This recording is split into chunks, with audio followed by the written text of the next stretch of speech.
I'm going to walk you through 7 simple exercises that will help you uncover digital product ideas hiding in your own life, even if nothing feels obvious right now.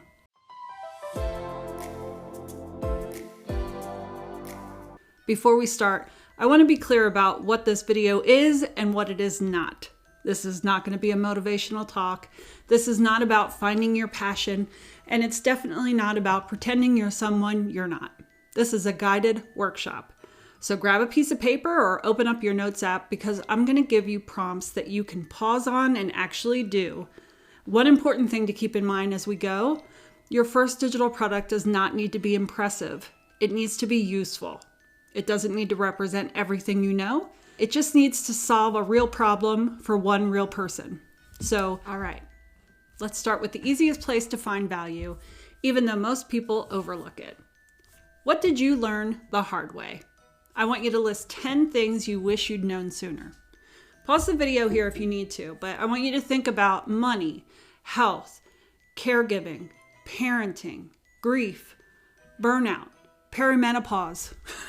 Any season where you thought, why did no one warn me about this?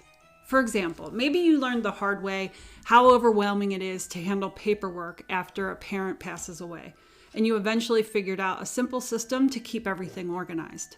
Well, that could turn into a checklist or a guide for someone who's facing that for the first time. So here's why this works. People will pay to avoid pain, confusion, and wasted time. So if you learn something through trial and error or emotional cost, that's not random life experience, that's earned knowledge. You're not selling the pain here, you're selling the shortcut. So checklists, guides, templates, routines, scripts, those often come directly from lessons learned the hard way. All right, now let's talk about your work life.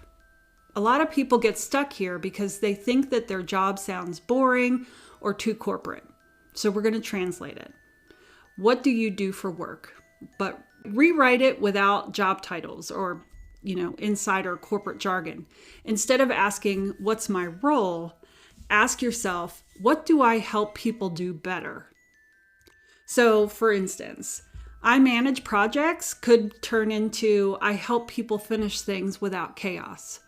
I work in HR could become, I help managers have hard conversations without blowing up relationships. Your job title isn't the value here, the outcome is. And outcomes are product friendly. So let's say that you work in customer service. You might think that's not special, but what you actually know how to do is calm upset people, explain policies clearly, and solve problems without escalating them. That's a skill set, not a job title. All right. This is one of the most powerful exercises, especially for beginners. Who were you 2 years ago? What were you stuck on? What were you stressed out about? You don't need to teach people who are ahead of you. You're allowed to teach the version of you that still exists out there in the world. So think about what confused you back then, what took longer than it should have, what felt overwhelming but now feels really manageable. That gap is a product opportunity. So 2 years ago, maybe you were trying to help a parent downsize and felt completely overwhelmed by what to keep, what to sell, and what to let go of. Now that process feels totally manageable because you've lived it. So quick pause here. If this kind of practical guidance is helpful to you, please make sure you subscribe because I post weekly videos showing you how to turn what you already know into simple digital products without burning yourself out or overcomplicating the process. All right, let's keep going on to exercise number 4. This one is subtle but incredibly important. What feels obvious to you but confusing to others? If people struggle with something and you don't, that's not because it's easy. It's because you have context that they don't. Things that you explain repeatedly. Things you think, why is this such a big deal to them? Things you do automatically, those are systems. And systems sell very well as digital products. Maybe setting up a new phone or computer feels obvious to you, but your friends and family constantly have to ask you for help on it. If you're the person people call when something breaks, that's a clue. All right.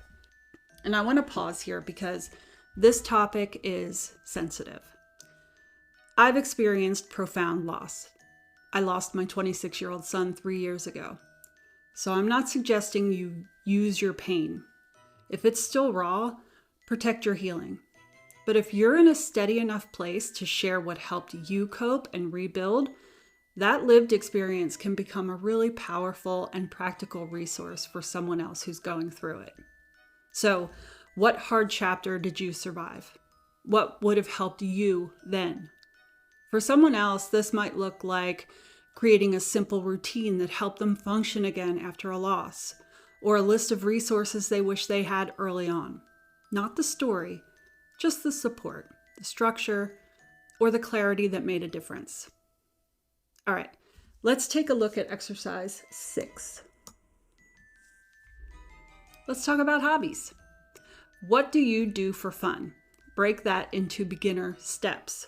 So hobbies aren't just interests. They have setup, decisions, mistakes, shortcuts, learning curves. If you enjoy gardening, you probably know things like what to plant first, what mistakes beginners make, and how to avoid wasting money on the wrong supplies. That knowledge can become a beginner's starter guide. If you had to learn it, someone else wants to learn it faster. All right, let's take a look at exercise number 7. This one catches a lot of hidden value. So what life experience changed how you do things? Whether that's travel planning, relocation, caregiving, major transitions you lived through. Maybe you planned a complicated multi-generational family trip and you had to navigate budgets, schedules, accessibility needs. You didn't think of this as expertise at the time, but you figured out a system that other people would gladly pay for the shortcut. I want you to look back at everything you wrote. Now, you're not trying to keep all of these ideas. You're choosing what to start with. So circle 1 to 3 ideas that solve a real problem, that can be explained step by step, and that fit your life right now. And let me explain what I mean by fit your life right now. So this isn't about whether the idea is good. It's about whether you can realistically create and support it in the season you're in right now. I want you to ask yourself things like, do I have the time and energy to build this without burning myself out? Could I explain this clearly without having to relive something emotionally heavy? Can I deliver this clearly as a guide, checklist, or a walkthrough without being on call for people all the time? Would I still feel okay working on this 6 months from now? Well, if the answer is no, that doesn't mean it's a bad idea. It just means it's not your first idea. You're not picking the most impressive option. You're picking the most sustainable one, because momentum comes from finishing, not from choosing the perfect thing. Your first digital product is a starting point. It's not a life sentence. So right now, your job is to choose the idea you can actually finish. So a few thoughts might be popping up for you. I'm not an expert. Well, you don't need to be. You need to be a few steps ahead. Someone else has already done this. Good. That means people are buying it. This feels too small. Well, small is exactly where you should start. Simple, specific, useful products get finished. Overbuild ideas don't. So once you've circled an idea, the next question is always, okay, now what?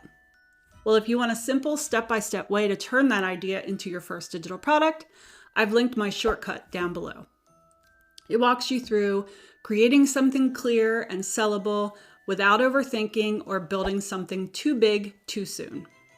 If one of these exercises surprised you, tell me which one down in the comments. I read every comment, and it really helps me know what to teach next. So if this video helped you realize that you do indeed have something worth turning into a product, the next question is how to get people to actually find you. In this next video, I explain why, if you're starting a digital product business in 2026, starting a YouTube channel is still the smartest move you can make. Watch that next. All right, here's to your success. If If this saved you time or gave you clarity, please hit like and subscribe. I've got a lot more videos coming and they're all made with you in mind.